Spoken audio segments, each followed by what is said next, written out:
प्रिय छात्रों नमस्कार। एनसीईआरटी गणित कक्षा 10वीं में आपका स्वागत है। पिछली कक्षा में हमने 1.2 समाप्त कर दिया था। आज हम लोग प्रश्नावली 1.3 का क्वेश्चन नंबर पहला सॉल्व करेंगे, जिसमें लिखा है सिद्ध कीजिए कि √5 एक अपरिमेय संख्या है। और ध्यान दें, इस एक्सरसाइज से बोर्ड एग्जाम में एक क्वेश्चन 100% आता है, इसलिए इस एक्सरसाइज को बोर्ड एग्जाम में एग्ज़ाम देने के पहले ज़रूर पढ़ लें और ध्यान से पढ़ें, क्योंकि इसमें भाषा का खेल है। अगर आप लोग भाषा नहीं लिख पाएंगे तो आपको इस क्वेश्चन में नंबर नहीं मिलेंगे। ये क्वेश्चन आपका 2 नंबर का होता है। चलिए इस क्वेश्चन को सॉल्व करते हैं। क्वेश्चन ने आपसे कहा कि सिद्ध कीजिए कि √5 एक अपरिमेय संख्या है। तो आपको मान लेना है सबसे पहले, इसको ऐसे ही मान कर चलना है कि माना √5 एक परिमेय संख्या है। √5 एक परिमेय संख्या है। ध्यान दें, आपको पता है कि अगर कोई भी वैल्यू परिमेय संख्या होती है तो वो p/q के रूप की होती है, यानी कि p/q परिमेय संख्या होती है तो √5 ही परिमेय संख्या है, तो ये दोनों आपस में बराबर होंगी। लेकिन यहाँ पर लिख सकते हैं कि जहाँ p और जो q है वो क्या है, सह अभाज्य, वो आपके सह अभाज्य पूर्णांक है। सह अभाज्य पूर्णांक है। और जो Q है, Q डज नॉट इक्वल 0 का है, यानी कि आपकी P की वैल्यू कुछ भी हो सकती है, लेकिन Q की वैल्यू 0 की इक्वल नहीं होना चाहिए।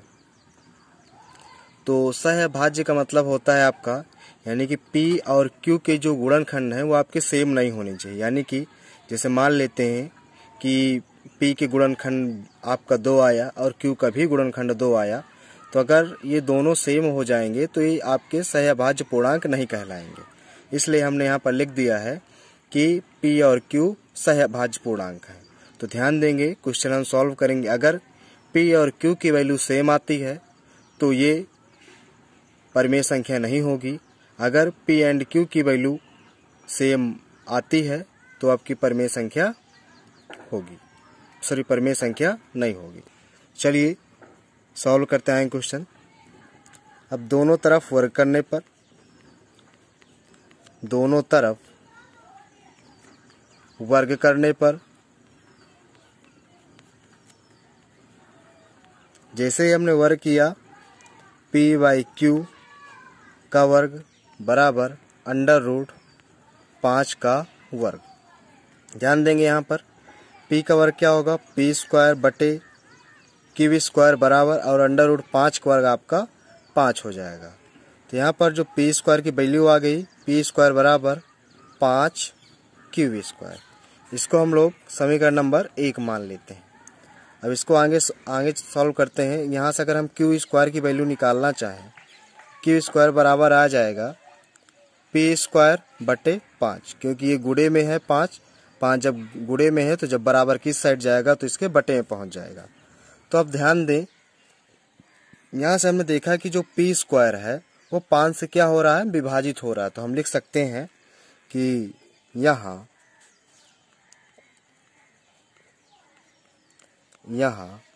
p² 5 से विभाजित है,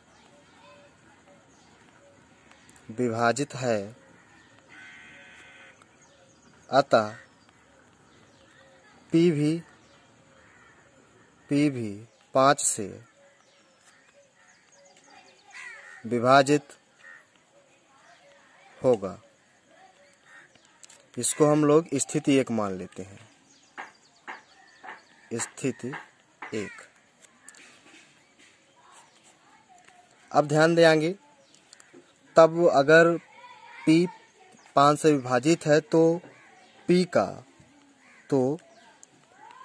का एक गुणनखंड 5 होगा यानी कि जो भी वैल्यू अगर किसी से विभाजित होती है तो वो उसका गुणनखंड होती है। ये आपको पता ही होगा क्योंकि आपने क्लास 9th में पढ़ा है। तो अगर P का एक गुणनखंड 5 है तो हम यहाँ से कह सकते हैं कि P बराबर 5, और कोई ना कोई इसके साथ में कांस्टेंट लगा देते हैं, यानी कि M लगा सकते हैं, क्योंकि M का वैल्यू 1 भी हो सकता है, 2 भी हो सकता है, यानी कि कुछ भी हो सकता है। तो P का मान समीकरण 1 में रखने पर लिख लेते हैं।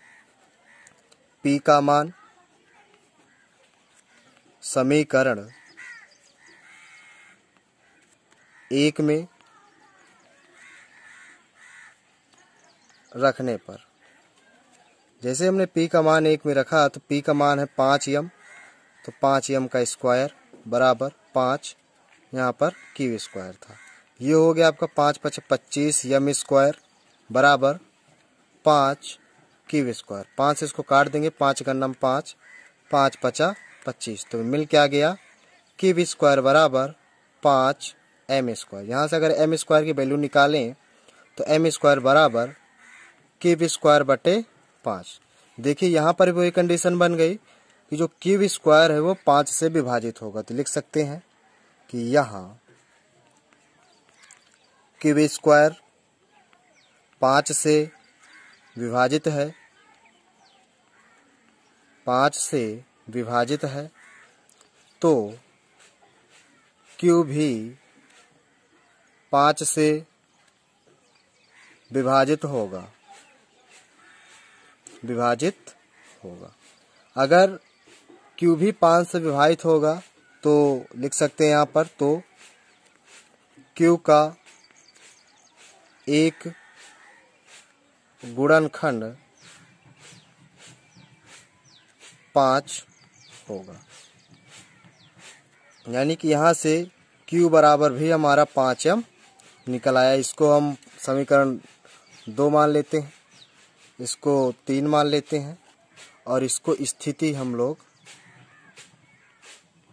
स्थिति A मानते हैं हम लोग, स्थिति A, और इसको स्थिति हम लोग B मान लेते हैं। तो अब देखिए हमने आपसे एक बात बताई थी कि P और Q की वैल्यू सेम नहीं आनी चाहिए। अगर P और Q की वैल्यू सेम आ जाती हैं तो आपके सहअभाज्य गुणनखंड नहीं होंगे, और अगर सहअभाज्य पूर्णांक नहीं है तो आपकी ये अपरिमेय संख्या कहलाएगी। अगर परिमेय संख्या में सिद्ध करना है तो जो P और Q की वैल्यू है वो आपकी सेम आनी चाहिए, तो लेकिन यहाँ पर P और Q की वैल्यू सेम है, इसलिए यह एक कैसी संख्या होगी, अपरिमेय संख्या होगी। लिख सकते हैं कि अतः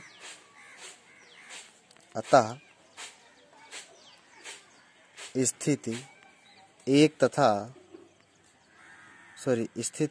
तथा B से यह स्पष्ट है कि P/Q एक अपरिमेय संख्या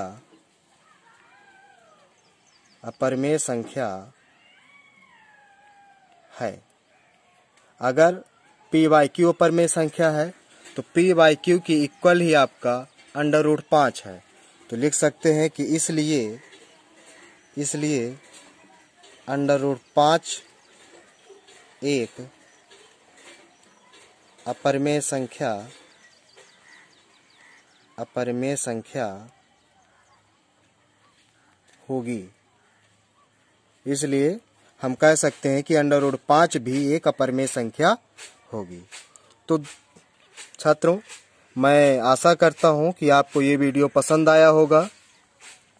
अगर ये वीडियो आपको पसंद आया हो तो इस वीडियो को लाइक करें और ज़्यादा से ज़्यादा अपने दोस्तों तक शेयर करें, ताकि फ्री कोचिंग का सभी लोग लाभ उठा सकें। तो यदि आपने अभी तक हमारे YouTube channel Devendra official Atarra को सब्सक्राइब नहीं किया है तो सब्सक्राइब कर लें। साथ में एक छोटा सा घंटी बनी होगी, उस घंटी को जरूर प्रेस करें, ताकि आगे आने वाली वीडियो आपको सबसे पहले और समय पर मिल सके। धन्यवाद।